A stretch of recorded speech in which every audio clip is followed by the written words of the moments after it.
Kick is up, it's on its way, and it is good! And the Buffs win it, Diego Gonzalez. They go to Gabby. She's got it! As the Buffs have upset 6th-ranked Stanford. Beautiful touch, and the Buffs have the equalizer. The time expires, and the Buffs knock off number 9, Arizona.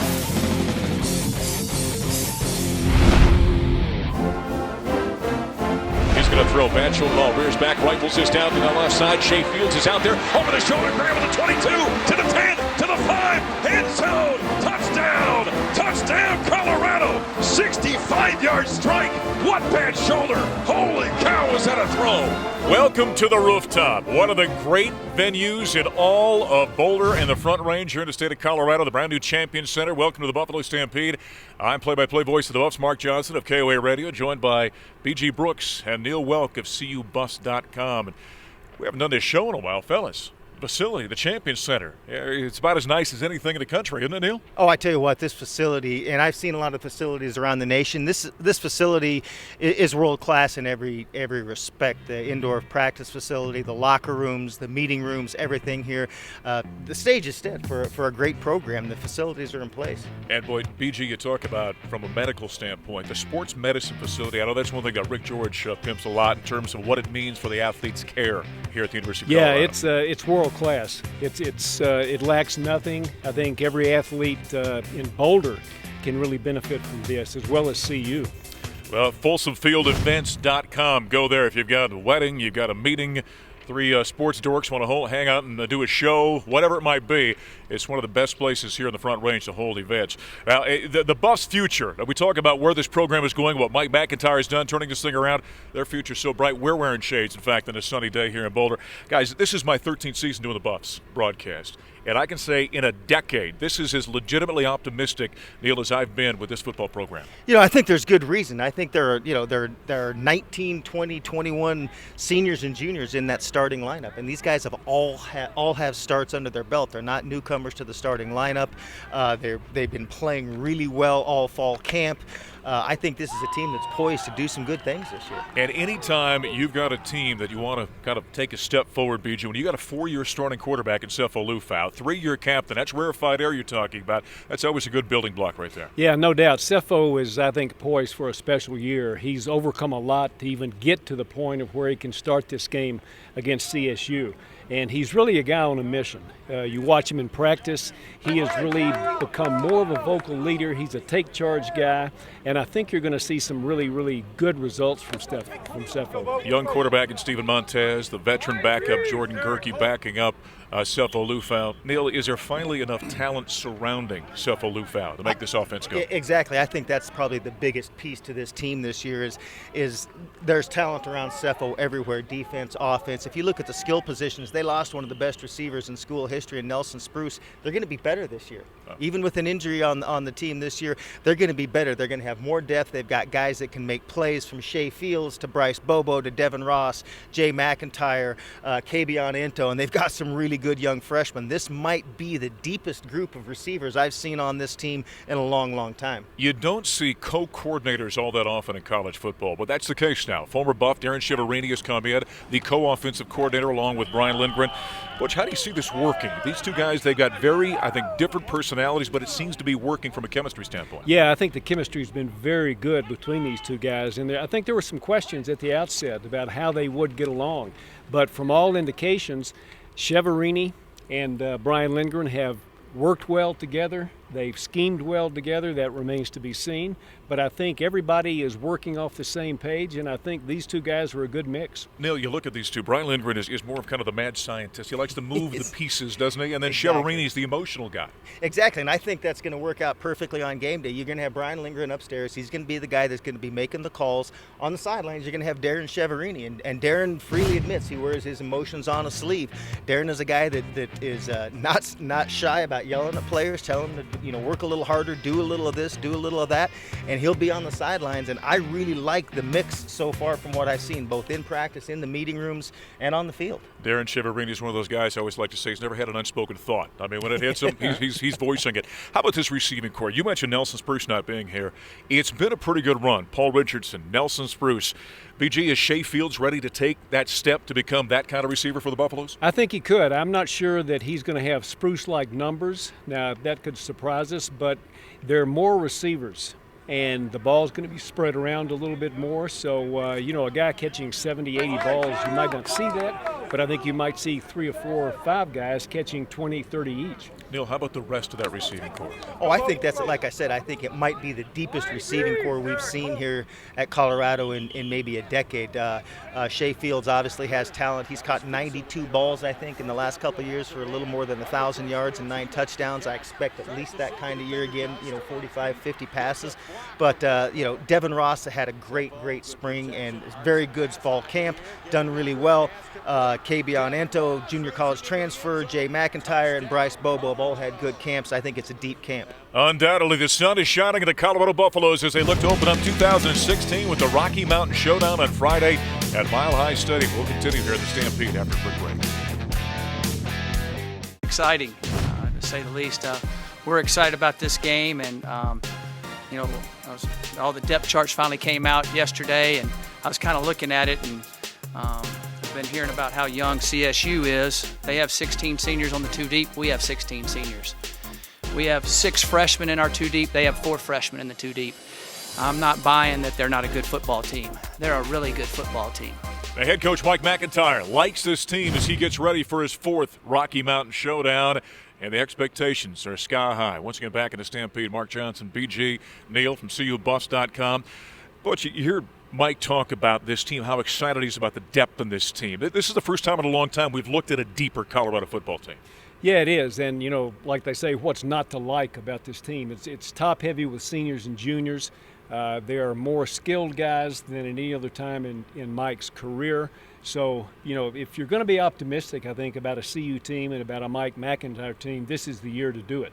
Neill, there's been a lot of talk about that depth, about the experience most upperclassmen the Buffaloes have had since 2001 when Gary Barnett and company nearly played for a national championship. And there's been a lot of references going back to the mid-1980s when Bill McCartney got this thing turned. You've been around this program a long time. Are you feeling this? I'm saying you're old. Okay, I guess that's what I'm saying let's get that out of the way, So being Mark, one of the thank old guys that's covered this team, is there a similar feel? Are you seeing this thing resemble that mid-80s tenure? I really am, and I'm seeing what it is. It's a bunch of guys that he recruited. I did a story just the other day about his first recruiting class. These guys came here when the program was down. It was struggling. They came here to rebuild the program. They're now seniors. They're all ready to play, and I sense that accountability around the program. They're holding each other accountable. They're excited to go out and play this year, and they're experienced. They've been through the wars. They've been through the fire, and I think they're ready to make this senior year for those guys that legacy year that turns it around, and they say, yeah, you know what? This is the year that people are going to remember as the turnaround year for Colorado. Certainly, there's a guy who's been around his program a long time, maybe the greatest quarterback of all time, that being Darian Hagan. BG, it's good to see him back in the coaching ranks now. Once again, back out there coaching the running backs. Yeah, Darian, this is actually his second stint as a running backs coach. He held the same position under Dan Hawkins, and then he did some other things in the program, but he was just really raring to get back on the field and return to coaching. And I'm so glad that he was able to. You could see a bounce in his step last spring when spring ball started, and he was out there for the first time coaching the running backs. And he actually says that this running back crew is the best that he's had here. Yeah, by the way, you want to get optimistic? Be around Darian for a little while. That guy, a true buff right now, is walking above the ground. I mean, he's excited about this season. How about that core of running backs he has? Philip Lindsay's the guy. He's kind of, I said to somebody today, he's the Eric Bieniemy emotional leader. I'm not saying he's EB, but from an emotional standpoint, boy, he is what lights his team on fire. Oh, he's the heart and soul out there. I mean, he is just a live wire during practice. He's always the first to run in sprints. He's always the first off the field, on the field, talking to the offensive line, talking to the quarterbacks. And yeah, he's going to be their starter. He's going to be the guy that they depend on. But they've also got some other running backs that I really like, including Donovan Lee, converted wide receiver. And I tell you what, Donovan had a really good camp running between the tackles. He's not a big guy, but he has what Mike McIntyre calls a slither ability. And he can get in between those big guys on, down on the goal line, and he has a real nice touch when he gets in between the tackles. He can also catch the ball out of the backfield. That gives him some depth at that position. Philip Lindsay, by the way, you don't get the nickname the Tasmanian Devil by being a guy that's shy. Let's put it that way. Butch, you like this running back core? Yeah, I do. I think you look at them and your first thought is they're really I heard one coach refer to them in camp as the small man group, and they're small, they're compact, but I think they're by and large a good group of running backs. The guy that I would have liked to have seen come on a little bit more in camp would have been Bo Bicheret, the freshman. But, he is a freshman, so give him time, and I think he'll join the mix. This offense is going to go as far as the big fellas up front can take them. Most importantly, Neill, has that group gotten better from what you've seen? I think the offensive line's taken a big jump this year. Clayton Adams moved over from running backs coach a year ago. He's now the offensive line coach, and I think you've seen that group really, really come together. A year ago, they started 9 different combinations on the offensive line because of injuries. And barring injuries this year, I think they found a good group with about 8 guys that are going to play quite a bit. It's an experienced group. Every one of them has started at least 5 or 6 games, at the college level, the D1 level. And, they're all big. They're all much better, much stronger this year. The only guy that hasn't started is Tim Lynott, and he's a road grader. I tell you what, I watch him in practice, and he's a tough guard. He's going to be a big plus in that running game. BJ, it's good having Irwin back at that left tackle position. He's probably the best offensive lineman the Buffaloes have. Yeah, no doubt. They missed him a bunch last year, and getting him back, I think, is going to be great in pass protection. He plays the left side. He and his brother Sean Irwin, the tight end, I think maybe 2 of the best run blockers on the team. And that's what Jeremy says. He says I love to block. I love to run the ball and be that blocker. Buffalo's looking to have a much improved offense in 2016. We'll find out on Friday night at Sports Authority Field a Mile High for the Rocky Mountain Showdown. We're going to continue on the Stampede as we step aside. We're talking defense when we come back.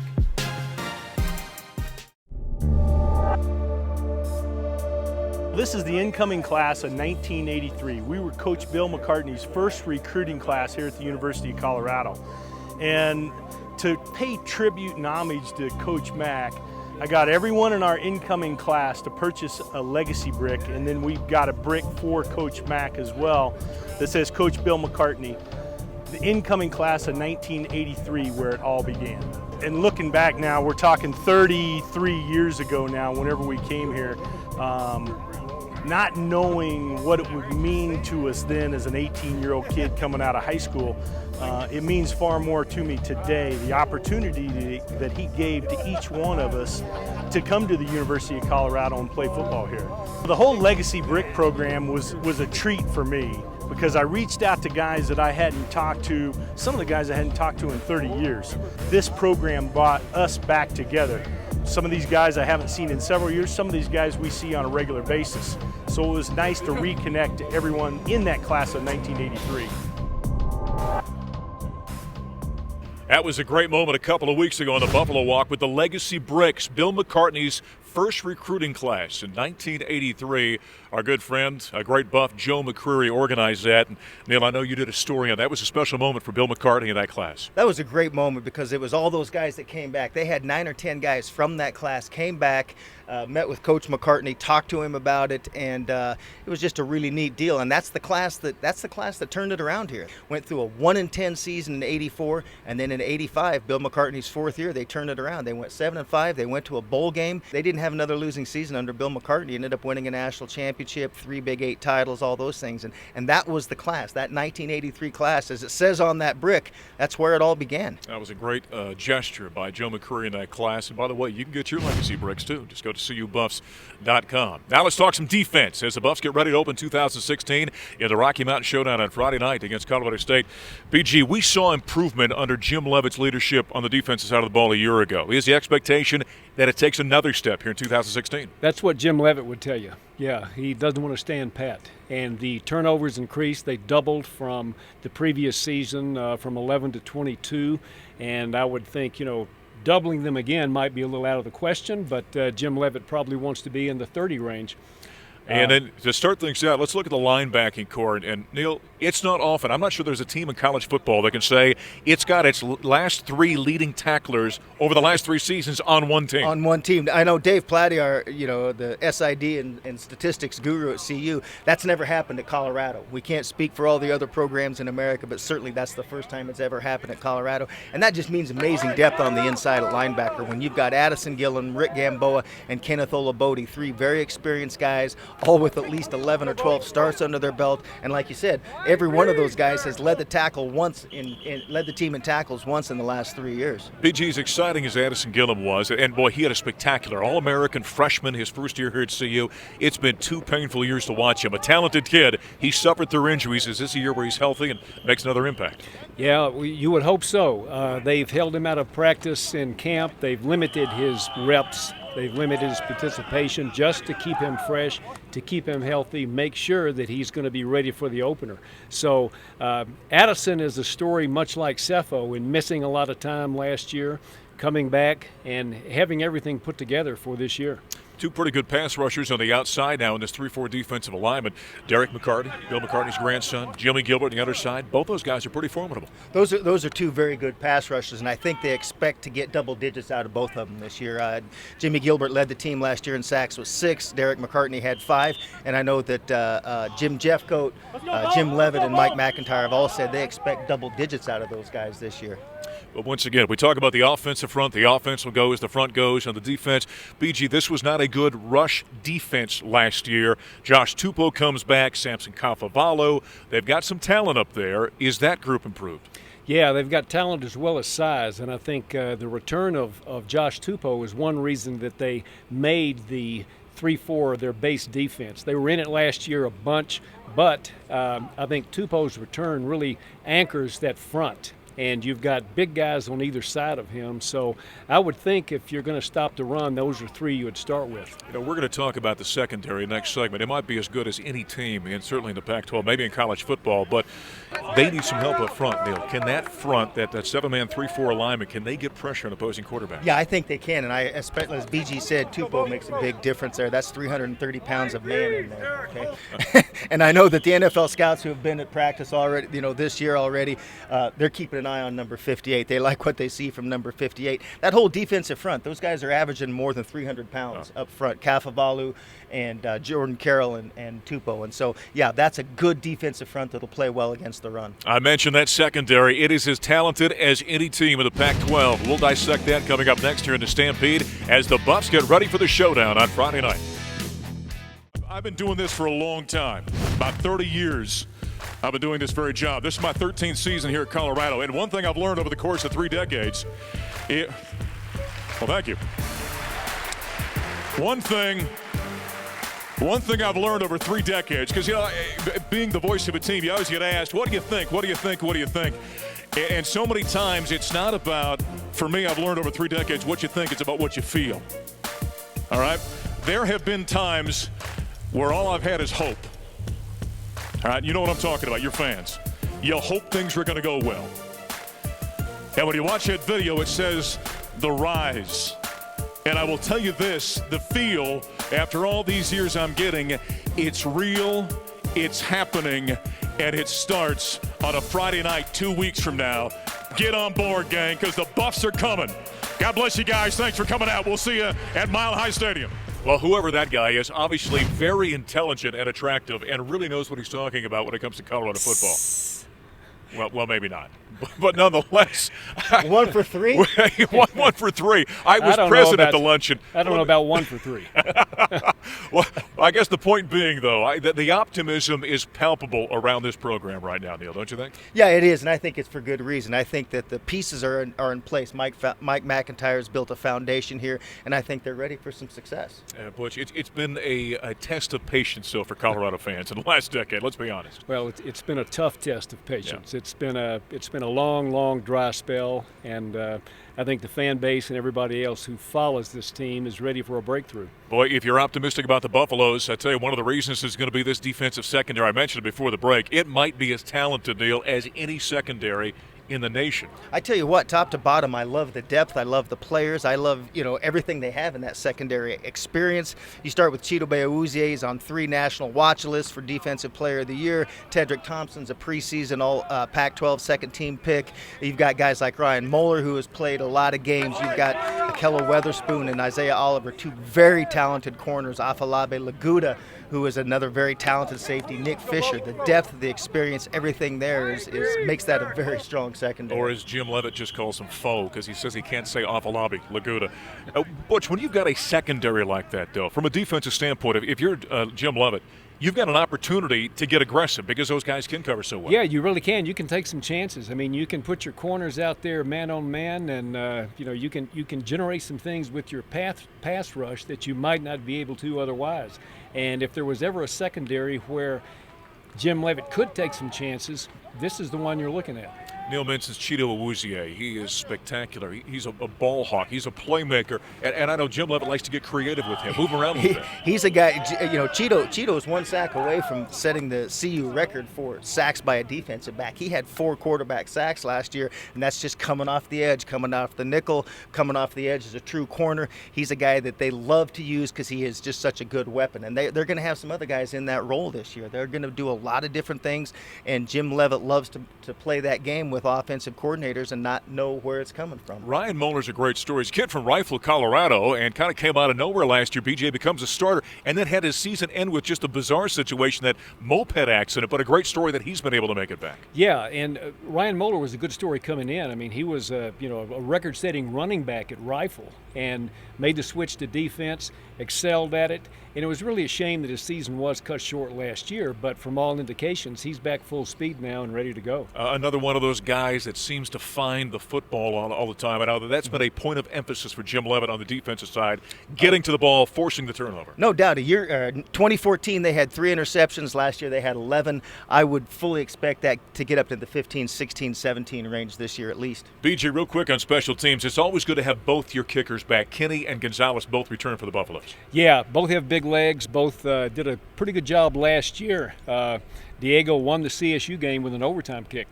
They were very good a season ago. How about the 2016 Rocky Mountain Showdown? Neil, how do you see this game? Openers always set the tone for the season. More often than not, you can see what's coming up with an opener. You can see what the season's going to be like. I expect Colorado to come out and play really well in this opener, and I think that'll set the tone for the rest of the season. Butch, how about your view of the Rocky Mountain Showdown? How do you see Colorado starting the season? I see a good opener for CU. I think this is, as usual, a very important game. The team that wins it usually has a good year. I mean, it's not guaranteed, but the stakes are pretty high in this one. The Rocky Mountain Showdown coming up on Friday night. Full coverage, of course, every Thursday. You can join us at 12:30. We'll have a live-to-tape show with head coach Mike McIntyre. And then Friday night, we'll be on Denver Sports 760. The pregame gets underway at 4. The kickoff at 6 as the Buffs open up 2016 in the showdown versus rival Colorado State. For BG Brooks, Neill Woelk from CUBuffs.com, I'm Mark Johnson of KOA Radio. We'll talk to you next time.